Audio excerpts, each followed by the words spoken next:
Good morning. हमारा chapter चल रहा था विश्व जनसंख्या वितरण घनत्व वर्धिदार, जिसमें हमने जनसंख्या वितरण के बारे में पढ़ लिया, जनसंख्या घनत्व के बारे में पढ़ लिया।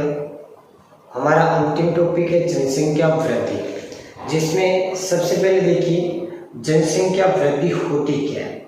जनसंख्या वृद्धि जिसमें किसी एक भौगोलिक क्षेत्र होता है, उस भौगोलिक क्षेत्र के अंदर जो जनसंख्या का आकार है, उस आकार में एक निश्चित समय के अंदर जो होने वाले परिवर्तन होता है उसको कहा जाता है जनसंख्या वृद्धि। तो हम देखते हैं इसको टॉपिक को।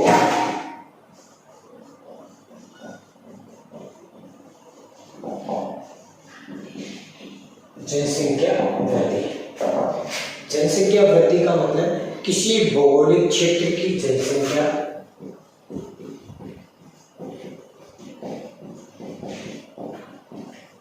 किसी भौगोलिक क्षेत्र की जनसंख्या के आकार में एक निश्चित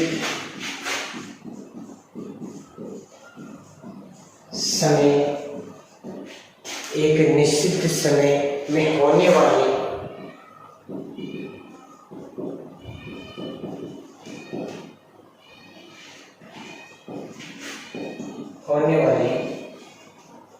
परिवर्तन को हम किस नाम से जानते हैं? जनसंख्या वृद्धि। देखिए इसमें एक किसी भौगोलिक क्षेत्र में कोई सा भी क्षेत्र हो सकता है, देश हो सकता है, राज्य हो सकता है, जिला हो सकता है, महाद्वीप हो सकता है। तो किसी भी भौगोलिक क्षेत्र की जनसंख्या के आकार कि वहाँ की जो कुल जनसंख्या है उसके आकार में कितनी वृद्धि होती है या कितनी कमी होती है। जनसंख्या के आकार में एक निश्चित समय 1 वर्ष हो सकता है, 10 वर्ष हो सकते हैं, 5 वर्ष हो सकते हैं, लेकिन सामान्यतः भारत के अंतर्गत जो जनगणना होती है वो 10 वर्षों के अंतराल में होती है। 10 वर्षों के अंतराल में होती है। तो भारत के संदर्भ में तो ये इस हिसाब से, लेकिन अगर 1 वर्ष की भी डेट निकाल सकते हैं तो यानी जनसंख्या के आकार में एक निश्चित समय में होने वाले परिवर्तन को किस नाम से जानते हैं? जनसंख्या वृद्धि। सामान्यतः जनसंख्या वृद्धि को हम प्रतिशत में व्यक्त करते हैं, कुल जनसंख्या में भी कर सकते हैं, लेकिन सामान्यतः हम किसमें करते हैं? प्रतिशत में। देखिए जनसंख्या वृद्धि निकालने का एक सूत्र भी होता है कि जनसंख्या का अंतर, जैसे मान लीजिए 2011 है, 2011 और 2001। अब इसमें आपको ये तो हो गया वर्तमान वर्ष और ये हो गया विगत वर्ष। तो हम ऐसे भी दे सकते हैं वर्तमान वर्ष के आंकड़े माइनस विगत वर्ष के आंकड़े बटा विगत वर्ष इंटू 100, ऐसे भी निकाल सकते हो। या जैसे मान लीजिए 2001 की जनगणना कितनी है, 2011 की कितनी है, तो दोनों में से माइनस निकाल के तो जनसंख्या का जो अंतर आता है, जनसंख्या का अंतर कौन सा? 2011 माइनस 2001, यानी ये वर्तमान वर्ष हो गया, ये विगत वर्ष हो गया, ये गत वर्ष हो गया, जिसको हम बोलते हैं। क्योंकि भारत में 10 वर्ष बाद में क्या होती है? जनगणना होती है। तो 2011 में हुई, उससे पहले 2001 में हुई थी। तो जो दोनों का अंतर आता है, जनसंख्या का अंतर बटा गत वर्ष, गत या विगत, गत वर्ष का मतलब 2001, गत वर्ष की जनसंख्या इंटू 100। तो हमारे की जो जनसंख्या है, किसी भी क्षेत्र की जो जनसंख्या वृद्धि दर है वो आपको प्राप्त हो जाएगी। ठीक है, इस प्रकार हमारे क्वेश्चन भी आ सकता है कि जनसंख्या वृद्धि निकालने का सूत्र बताइए। तो जनसंख्या में इसमें आप ये जनसंख्या का अंतर भी लिख सकते हो, या वर्तमान वर्ष की जनसंख्या माइनस विगत वर्ष, यानी वर्तमान का मतलब जो अंतिम जनगणना हुई है वो माइनस गत जनगणना हुई है वो। ठीक है, अब हम पढ़ेंगे जनसंख्या वृद्धि की प्रवृत्ति, यानी जो कालक्रम, जनसंख्या वृद्धि की प्रवृत्ति।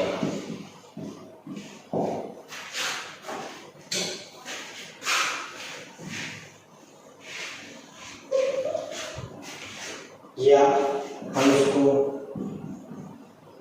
बोल सकते हैं कालक्रमानुसार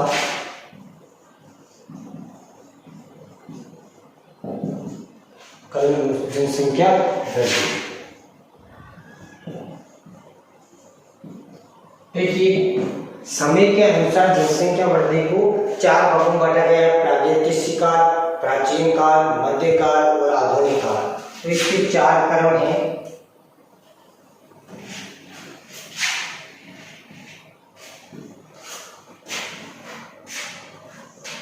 पहला है प्रागैतिहासिक काल,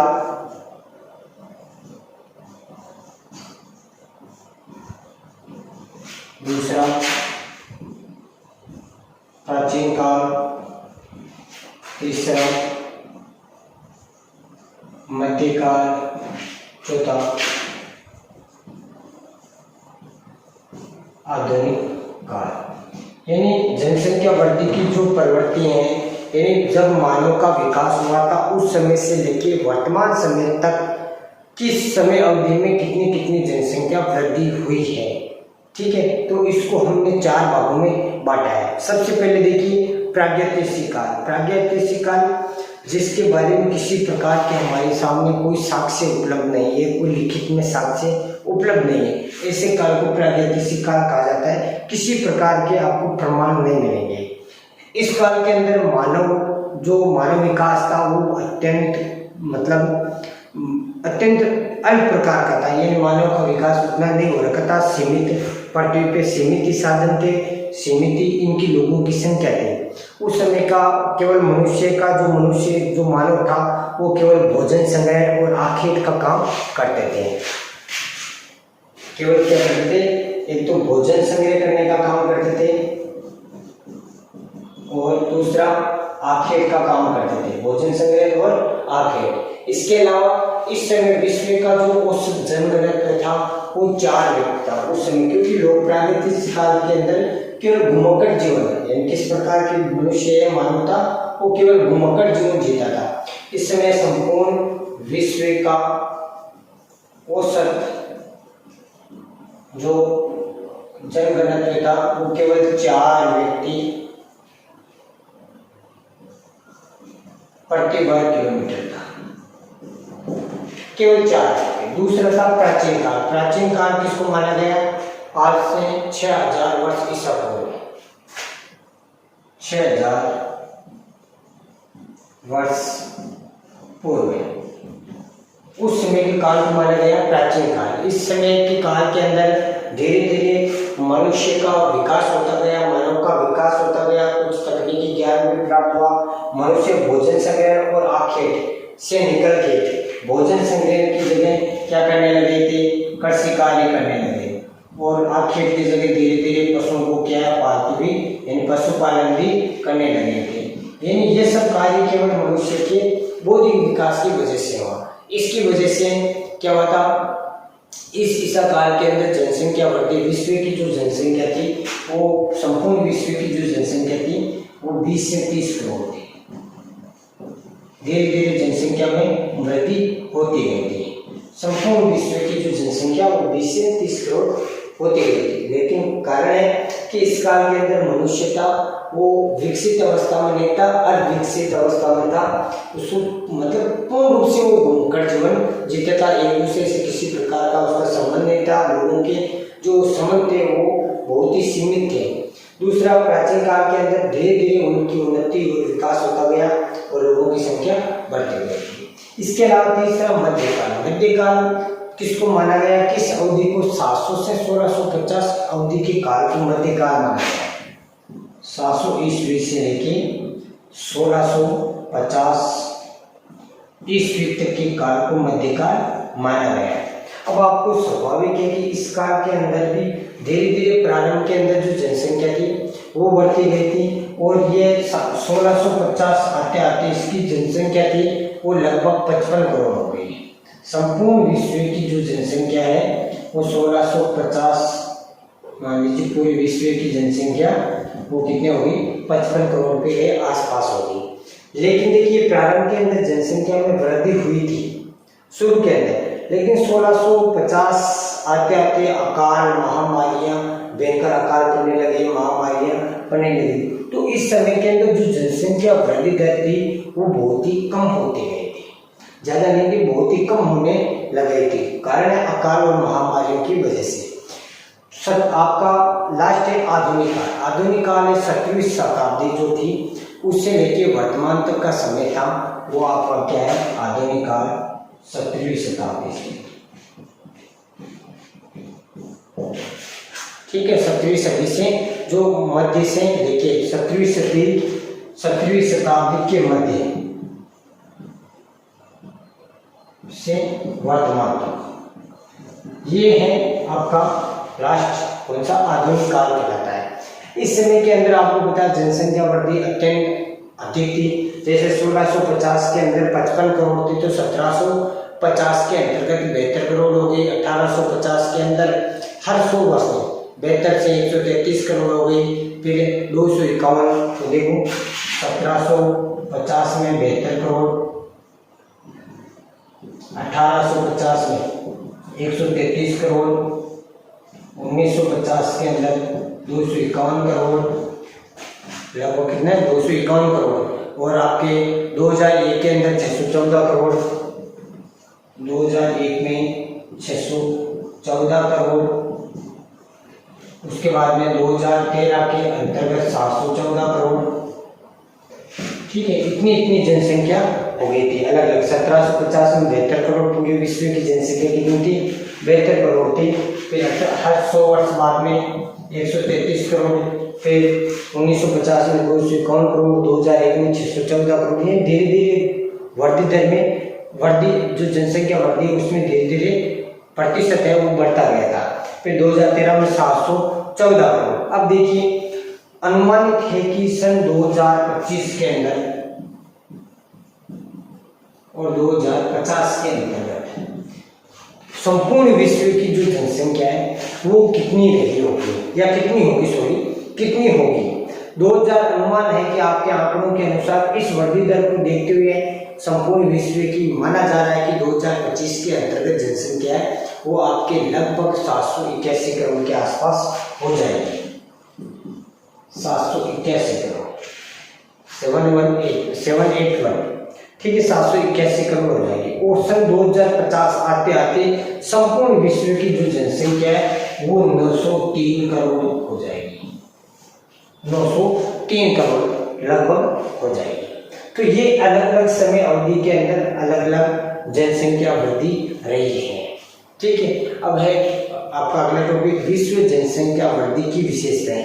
जो ये जनसंख्या वृद्धि है इसकी क्या क्या विशेषताएं होगी, तो देखिए इसकी विशेषताएं हम देखते हैं। तो सबसे पहले देखिए 1650 ईस्वी से लेके 1750 ईस्वी के अंदर एशिया और यूरोप महाद्वीप में जो वृद्धि दर है वो सामान्य है। जैसे अगर आपके क्वेश्चन आ जाए कि विश्व जो जनसंख्या वृद्धि की विशेषताएं बताइए, जनसंख्या वृद्धि की विशेषताएं।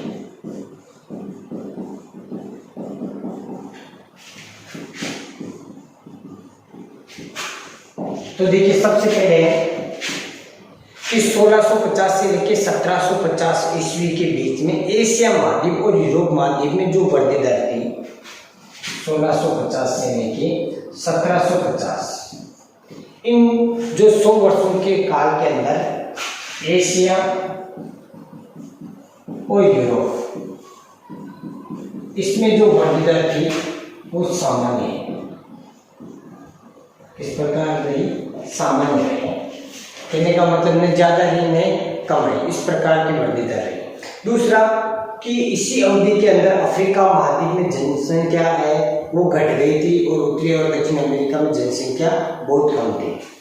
अफ्रीका महाद्वीप इनमें तो सामान्य रही थी, अफ्रीका के अंतर्गत घट गई थी, और उत्तरी और दक्षिणी अमेरिका में, उत्तरी और दक्षिणी अमेरिका के अंतर्गत जो जनसंख्या थी वो क्या है? कम रही। देखो इसमें सामान्य अफ्रीका में घट गई थी और उत्तरी और दक्षिणी अमेरिका के अंदर जो जनसंख्या है वो बहुत ही कम थी, कम रही या कम थी।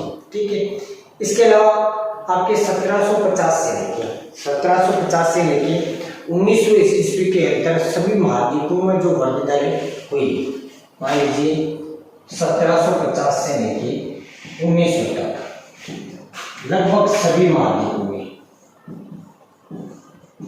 महाद्वीपों के अंदर जनसंख्या वृद्धि हुई। जनसंख्या में क्या हुई? वृद्धि। इस अवधि के अंदर कहने का मतलब पहले के समय के अंतर्गत जनसंख्या में कमी देखी गई, लेकिन धीरे धीरे समय बीतता गया तो जनसंख्या में वृद्धि दर होती गई। फिर इसके बाद में है कि एशिया, यूरोप, उत्तरी अमेरिका के अंतर्गत क्या हुआ था? अत्यधिक वृद्धि हुई। इस अवधि में देखो सभी में वृद्धि हुई, लेकिन ज्यादा किसमें हुई? एशिया के अंतर्गत, यूरोप में और उत्तरी अमेरिका में। इन तीन महाद्वीपों के अंतर्गत जनसंख्या में क्या हुई? वृद्धि हुई। एशिया, यूरोप और उत्तरी अमेरिका के अंदर वृद्धि हुई। इसके अलावा 1900 ईस्वी के बाद में जनसंख्या में तेजी से वृद्धि हुई। ये 1900 हो गया, तो 1900 के बाद जनसंख्या वृद्धि तेजी से रही। इन जनसंख्या में जो वृद्धि दर है वो 1900 के बाद, सन 1900 के बाद में अत्यधिक रही है। इसमें सबसे अधिक वृद्धि है वो उत्तरी अमेरिका के अंतर्गत रही है, उत्तरी अमेरिका और एशिया। अगर इसके 1900 के बाद में अगर वृद्धि दर तो है वो तेजी से है, लेकिन किसमें? एशिया और उत्तरी अमेरिका, इनके अंतर्गत सबसे अधिक वृद्धि दर रही है।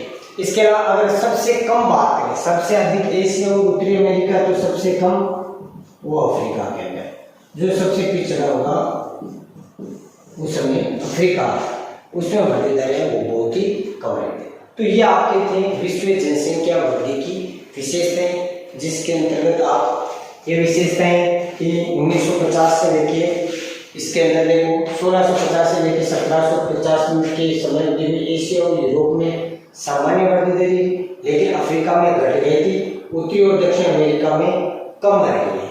फिर 1750 से लेकर 1900 के बीच में वृद्धि दर है वो सभी में रही, लेकिन एशिया, यूरोप और उत्तरी अमेरिका में अधिक रही थी। तीसरा, 1900 के बाद के समय के अंदर जनसंख्या वृद्धि दर वो तेजी से रही, लेकिन एशिया और उत्तरी अमेरिका के अंदर अधिक है, अफ्रीका के अंदर कम रही। ठीक है, तो ये है विश्व जनसंख्या वृद्धि की प्रमुख विशेषताएं। अगर हम बात करते हैं जनसंख्या वृद्धि के कारण, यानी ऐसे कौन से कारण हैं जिसकी वजह से जनसंख्या में अत्यधिक वृद्धि दर दर्ज की गई थी?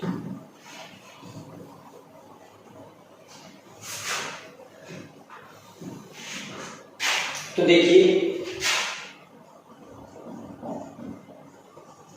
जनसंख्या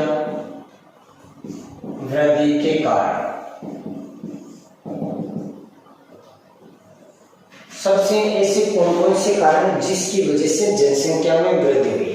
देखो, सामान्य से पता है कि जनसंख्या वृद्धि के कारण, कि जनसंख्या बढ़ने के पीछे कारण क्या होता है? या तो जैसे मान लीजिए जन्म दर है वो कम रहती है, या जन्म दर ज़्यादा रहती है, मृत्यु दर कम रहती है, या मृत्यु दर ज़्यादा होती है, प्रवास होता है या नहीं होता है, चिकित्सा सुविधा बढ़ती है या घटती है, जिसकी वजह से जनसंख्या वृद्धि में बढ़ोतरी होती है। लेकिन उसका मूल कारण क्या है?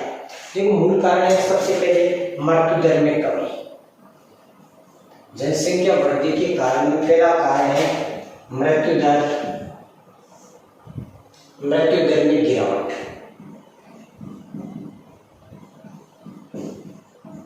देखिए, एक होता है जन्म दर और एक होता है मृत्यु दर। 1000 पुरुषों के ऊपर जीवित जन्म लिए गए बच्चों की संख्या को जन्म दर कहा जाता है, इसी प्रकार मरने वालों को मृत्यु दर कहा जाता है। तो मृत्यु दर में गिरावट, अगर बच्चे मरेंगे, कम मरेंगे, तो ऑटोमेटिक स्वाभाविक है कि जनसंख्या में वृद्धि होगी। अब कम मरने के पीछे कारण क्या है? कि चिकित्सा सुविधाएं और तकनीकी विकास, चिकित्सा सुविधाओं की वजह से अत्यधिक क्या है कि व्यक्ति है वो आसानी से, जैसे मान लीजिए प्रसव काल के अंदर गर्भवती महिला होती है, प्रसव काल में ज़्यादातर हॉस्पिटलाइज कर देते हैं आजकल। तो उसमें क्या है कि शिशु, जच्चा और बच्चा दोनों के लिए, यानी महिला और बच्चे के लिए दोनों के लिए सेफ्टी जोन होता है ठीक हॉस्पिटल। इसलिए वहाँ पर क्या है, मृत्यु दर में क्या होती है, गिरावट होती है। मृत्यु दर में अगर गिरावट होगी तो जनसंख्या में ऑटोमेटिक तरीके से वृद्धि हो जाएगी। दूसरा कारण है खाद्य पदार्थों की निश्चित आपूर्ति। अगर मान लीजिए खाद्य पदार्थों की निश्चित आपूर्ति, अगर मान लीजिए लोगों को बराबर, अगर मान लीजिए फसल वगैरह अच्छी तरीके से हो, लोगों को भोजन है वो आसानी से उपलब्ध हो, खाद्य पदार्थ है लोगों को खाने के लिए जो भोजन है वो पर्याप्त मात्रा में मिलता रहेगा, तो वो भूखमरी की वजह से नहीं मरेंगे। इसलिए भी मिलता रहेगा, मरेंगे नहीं, इसलिए ऑटोमेटिक क्या होगा, जनसंख्या में वृद्धि दर्ज देखने को मिलेगी। तीसरा औद्योगिक विकास। औद्योगिक विकास, अगर मान लीजिए किसी भी क्षेत्र का, अगर मान लीजिए उस क्षेत्र के अंदर खनन निकलते हैं, खनन वगैरह विभिन्न प्रकार के खनिज निकलते हैं, तो वहाँ पर धीरे धीरे क्या होगा, मशीनरी स्थापित होगी, उद्योग स्थापित हो जाएंगे। उद्योग स्थापित हो जाएंगे तो लोगों को रोजगार उपलब्ध होंगे। लोगों को रोजगार उपलब्ध होंगे, स्वाभाविक है कि रोजगार मिलते रहेंगे तो जनसंख्या में वृद्धि देखने को मिलेगी। फिर अगला है वैज्ञानिक प्रगति। धीरे धीरे लोग क्या है, वैज्ञानिक प्रगति, वैज्ञानिक प्रगति की वजह से भी मृत्यु दर। अब आप सुन रहे विज्ञान का इसमें क्या रोल है, तो विज्ञान में देखिए जैसे विभिन्न प्रकार की नई नई जैसे मान लीजिए बीमारियां हैं, उन पे धीरे धीरे वैज्ञानिक शोध की वजह से उन बीमारियों पर कंट्रोल लाया जा रहा है। जैसे वर्तमान में आपको बताया कोरोना संकट है, तो इसके ऊपर भी विभिन्न प्रकार की स्टडीज चल रही है, आने वाले समय के अंदर इसकी भी वैक्सीन बन जाएगी। तो ये वैज्ञानिक है, वो धीरे धीरे अपने तकनीकी विवेक या तकनीकी ज्ञान की वजह से विभिन्न प्रकार की जो महामारियाँ फैलती है उन पर कंट्रोल कर लेता है। उसकी वजह से भी क्या होती है, जनसंख्या में वृद्धि है वो देखने को मिलती है। फिर आपका है 5 नंबर शांति और सुरक्षा। जिस क्षेत्र के अंदर स्वाभाविक है कि जिस क्षेत्र के अंदर शांति और सुरक्षा सेफ्टी रहेगी वहाँ की जनसंख्या अत्यधिक रहेगी। जिस क्षेत्र है वो बार बार युद्ध के क्षेत्र में लिप्त रहता है या युद्ध क्षेत्र प्रभावित होता है तो वहाँ पर आए दिन हजारों लोगों की मृत्यु होती है। तो जो क्षेत्र शांत और सेफ्टी वाला होगा वहाँ पर जनसंख्या में वृद्धि देखने को मिलेगी। फिर लास्ट है आपका प्रवास। देखिए मूल कारण है जनसंख्या वृद्धि का वो है प्रवास। प्रवास किसी भी क्षेत्र के अंदर एक क्षेत्र से जनसंख्या दूसरे क्षेत्र में जाती है तो उसको हम क्या बोलते हैं, प्रवास बोलते हैं। जिसकी वजह से एक क्षेत्र की जनसंख्या बढ़ जाती है, दूसरे क्षेत्र की जनसंख्या घट जाती है। जैसे मान लीजिए 15वीं शताब्दी के अंदर आपके जो उत्तरी अमेरिका महाद्वीप है या दक्षिण अमेरिका महाद्वीप है उस या ऑस्ट्रेलिया है, इन महाद्वीपों के अंदर जनसंख्या बहुत ही कम थी।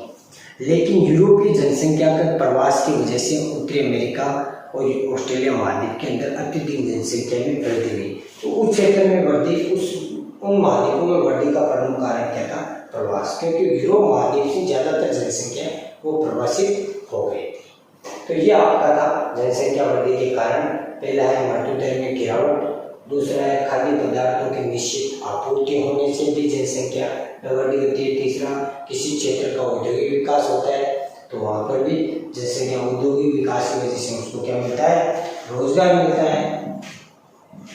रोजगार की वजह से भी क्या है, जनसंख्या वृद्धि होती रहेगी। वैज्ञानिक प्रगति, विभिन्न प्रकार की महामारियों बीमारियों पे कंट्रोल लाया जा सकता है जिसकी वजह से शांति और सुरक्षा और प्रवास, ये कारण थे जनसंख्या वृद्धि की। अब हमारा टॉपिक है भौगोलिक आपके जनसंख्या समस्या का समाधान। जो जनसंख्या वृद्धि हमने पढ़ी है उस जनसंख्या समस्या जनसंख्या वृद्धि हुई है उसकी समस्या का समाधान क्या है। तो देखिए जनसंख्या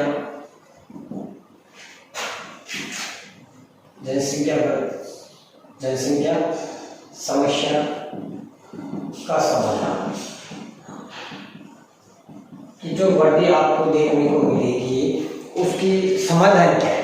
तो तो देखिए किसी भी क्षेत्र की जो जनसंख्या वृद्धि होती है, उस समस्या की जनसंख्या वृद्धि एक प्रकार की समस्या है, तो उस समस्या का समाधान क्या है? तो उस समस्या का समाधान है, जैसे मान लीजिए किसी भौगोलिक जो हमारे पास भौगोलिक संसाधन है उनका अनुकूलतम प्रयोग करके आर्थिक उत्पादन में वृद्धि करना। अनुकूलतम उपयोग का मतलब है, जैसे पहला लिखता हूं मैं, भौगोलिक संसाधनों का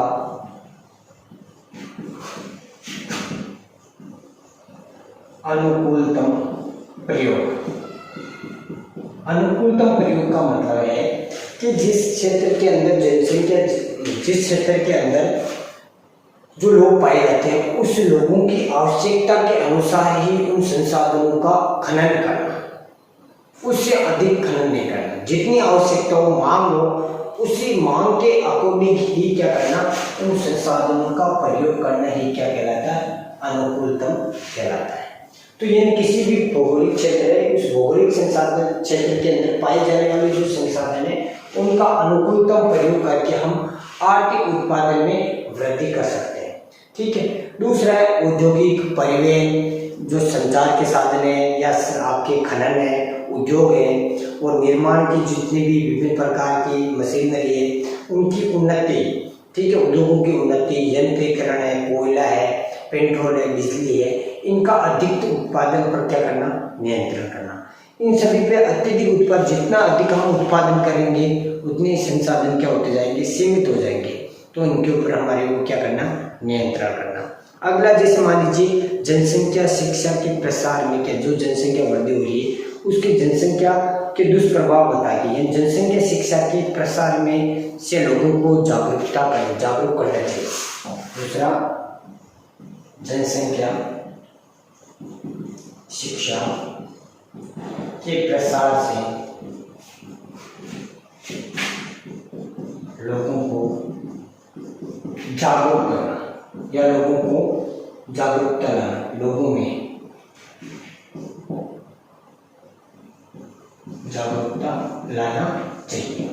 ठीक है। लोगों में अगर शिक्षा के माध्यम से प्रसार करोगे तो जागरूकता आएगी, तो वैसे जनसंख्या पर नियंत्रण लाया जा सकता है। फिर आपका है विवाह की आयु के अंदर क्या करना? जो न्यूनतम आयु है उस सीमा को बढ़ावा देना।